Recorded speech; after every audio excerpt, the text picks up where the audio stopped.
बऱ्याचदा तुम्ही ट्रॅक्टर चालवणारी आरची लक्षात ठेवता, मात्र ट्रॅक्टरच्या ट्रॉलीवरती उभी राहून श्रद्धा आणि कल्याणी यांनी आपला जीव वाचवला। हीच ट्रॅक्टरची ट्रॉली कल्याणी, श्रद्धा आणि त्यांच्या काकूसाठी जीवनदान देणारी ठरली आहे। नगर तालुक्यातील खडकी असेल, वाळकी असेल, कोणेर, सारोळा या सगळ्याच ठिकाणी मोठी पूरस्थिती होती। मात्र खडकीतील श्रद्धा, कल्याणी आणि त्यांच्या काकूंनी मात्र आपला जीव वाचवण्यासाठी ट्रॅक्टरच्या ट्रॉलीचा आधार घेतला। तब्बल 2 तास या ट्रॅक्टरच्या ट्रॉलीच्या अगदी टोकावरती जाऊन आपला जीव मुठीत धरून या थांबल्या होत्या। आजूबाजूने प्रचंड पाणी वाहत होतं। ट्रॅक्टरची ट्रॉली देखील आडवी झाली होती। मात्र आपला जीव मुठीत धरून या चिमुकल्या श्रद्धा आणि कल्याणी आपल्या काकू सोबत या ट्रॅक्टरच्या ट्रॉलीवरती बसल्या होत्या आणि आपल्या डोळ्यानं संपूर्ण या पूरस्थितीचा थरार अनुभवत होत्या। एका क्षणात या पुराच्या पाण्यामुळे होत्याचं नव्हतं होत होतं। मात्र खडकीच्या जिगरबाज तरुणांनी आणि पोलिसांनी एकत्र येत या पुरातून कल्याणी, श्रद्धा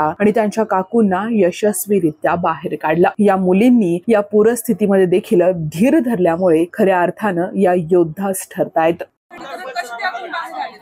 आम्ही ना गाय घेऊन चाललो होतो गावात जाता जाता पाणी आलं वरून। पाणी आल्यावर मग आम्ही गाया सोडून दिल्या, हातातल्या गाया सोडून दिल्या, टारलीत घुसलो।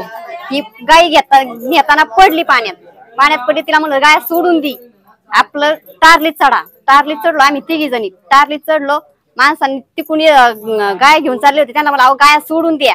त्यांनी तिथं धरलं, याला वारुळ आला आमच्या शेजारी पलीकडून, ते मोठं वारुळ, त्या वारुळात त्यांनी धरलेलं होतं।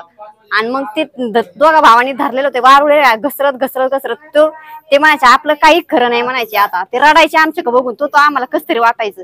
आणि ती टारली मागून अशी व्हायला लागली का मग अजून आम्ही भ्यायला लागलो। तेव्हा आम्हाला म्हणायचे तुम्ही वर व्हा। टारली अशी व्हायला लागली ना, कळली। मग ती म्हणले वर व्हा। मग वर झालो आम्ही। तुम्ही पुरीला म्हणलं आपले पाय घसरत इकडून, आपण इकडून होऊ।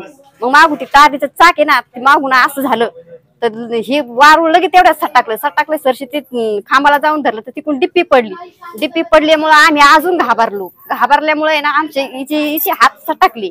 एक हात सटकला, ती सपाट अशी झाली।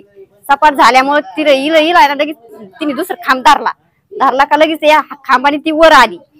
मग तिने धरलं का तर मग पुरीला म्हणलं तुम्ही रडू नका, फक्त तुम्ही जाम धरा, रडू नका, तुम्ही जाम धरा। तर ही माणसं आम्हाला म्हणायचे, असे हात करून म्हणायचे आता काही खरं नाही आपलं म्हणायचे। तो त्या रडायचे का तो आम्हाला इकडे कस तरी, आम्ही रडायचो। वरून पाऊस धप पाऊस चाललेला, अजिबात बंद नाही। लाटाची लाटा, झाडं वाहून यायचे, आमच्या टारलीला झाडं लागून जायची। ती उघड टारली आमची याला गुतली। मी पुरीनं आपली टारली वर चालली का कुणीकडे चालली, ते म्हणजे नाही आपली टारली खाली इथंच आहे, आपण जाग्यावरच आहे, फक्त आपण जाम धरून उभे राहू। पुरी भ्यायला लागल्या, मी म्हणलं भेऊ नका तुम्ही, फक्त जाम धरून राहा।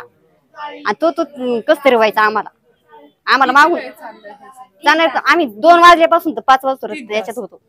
मस्त लय भीती वाटली, पण आता काय लय भीती वाटत होती आम्हाला, बस तरी आम्ही असं धरून थांबलो। ते अशा बोलत पण नव्हत्या, नुसते एका जागेवर धरून उभे राहिले, नुसते असं रडायच्या। पप्पांना पाठवतो। त्या दिवशी आम्ही चाललो होतो, त्यामुळे लय पाणी आल्यामुळे मग आम्ही वर चढलो, मग ते आम्ही धरून थांबलो होतो। तिकडं वाहत चालले होते माणसं, म्हणून आम्ही मग जास्त लय घाबरलो होतो। देशाच्या कोणत्याही कानाकोपऱ्यामध्ये आपल्याला सुरक्षित प्रवास करायचा असेल तर एकच विश्वसनीय नाव म्हणजेच श्री ट्रॅव्हल्स अहिल्यानगर। आमच्याकडे शैक्षणिक सहल, तीर्थयात्रा, लग्न समारंभ, फेस्टिवल टूर्स, ग्रुप टूर्स अशा वेगवेगळ्या गोष्टींसाठी बसेस उपलब्ध आहेत। यात AC, non AC, sleeper bus उपलब्ध, तसेच 17, 20, 32, 40, 50 एवढ्या सिटिंग कॅपॅसिटीच्या बसेस उपलब्ध आहेत। आणि त्याचबरोबर सर्व बसेस मध्ये सीसीटीव्ही कॅमेऱ्याची सुविधाही उपलब्ध। आमचं वैशिष्ट्य अनुभवी आणि निर्व्यसनी स्टाफ आणि तत्पर सेवा। 21 वर्षापासून ग्राहकांच्या विश्वासास पात्र ठरलेलं एकच नाव श्री ट्रॅव्हल्स अहिल्यानगर। आमचा पत्ता श्री ट्रॅव्हल्स अहिल्यानगर, बुरुडगाव रोड, संपर्क क्रमांक 9422 30 11 66 आणि 9881 66 24 17। धन्यवाद।